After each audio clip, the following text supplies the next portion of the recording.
Hello and welcome to the second edition of the Meyer Musings.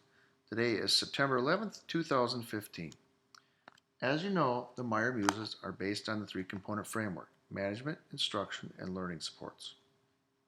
In management, I'd like to share a process goal.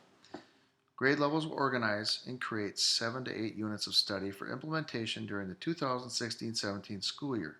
This is based on the Common Core standards. We will be beginning developing our units of study at October 14th workshop. Next week's staff meeting, we're going to develop norms for our staff meetings. I will also share building summary data. Next Saturday, Bloomington is having their Heritage Day Parade on September 19th. Please consider to come on down, join the fun. You can walk in the parade and pass out candy. Families love to see staff.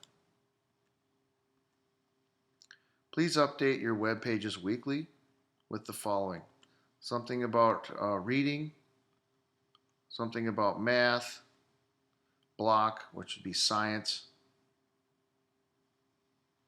and please indicate homework when it's due and what type of work is due on the calendar. Remember, try to gauge it so that you have 10 minutes per grade level. So if you're a fourth grader, the student would have about 40 minutes a night. Extra recess seems to be going well. The kids are enjoying it, and I appreciate you being responsible and going out there and enjoying the time with the kids, but not staying out there longer than the 15 minutes and being good stewards of the time. Please finish unpacking the standards. It needs to be completed by October 13th, the day before we start developing our units of study. What does that look like?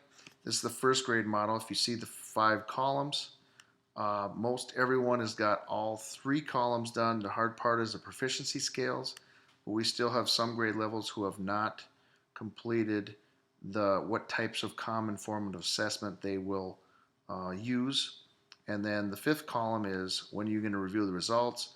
You can put in their PLC time, or you could leave it blank. But it's important that we complete this prior so that we can move on this. And this is for the first 2 standards in literacy and the first 2 standards in informational text. In the instructional realm, our achievement goal is to increase percent of students making their MAP reading growth target from 60.9% in 2015 to 63.9% in 2016, and that includes grades 1 through 5. This is a pretty tall task, but the reason it is because you folks did a great job and improved a ton, because our goal was, I think, 55 last year, and we got 60.9. And so that is an 8% increase, because we were at 52% or 53%. Proficiency scales, like I said, many of you have completed those. Please consider utilizing them now as you are teaching, because next year when you implement them for your units of study, you'll have worked out the kinks. Plus, I think all that hard work will come to great assistance to you.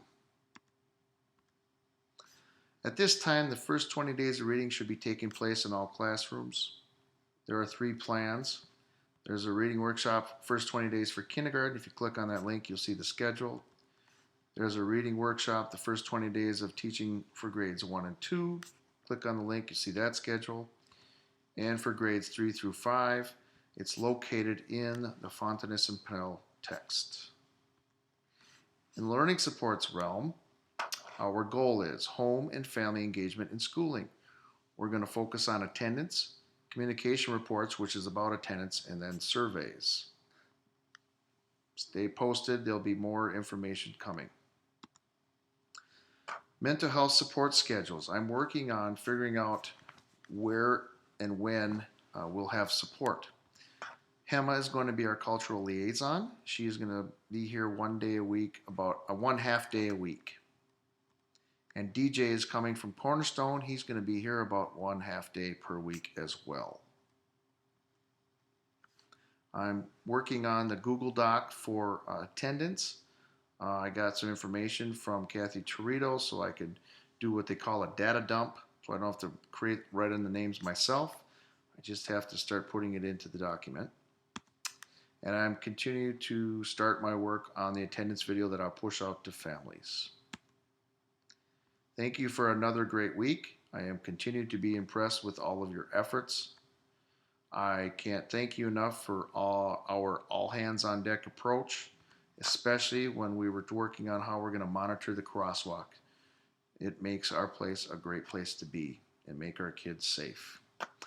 With that, I wish you a good next week. I look forward to another great week, and I hope you have a great weekend. Thank you.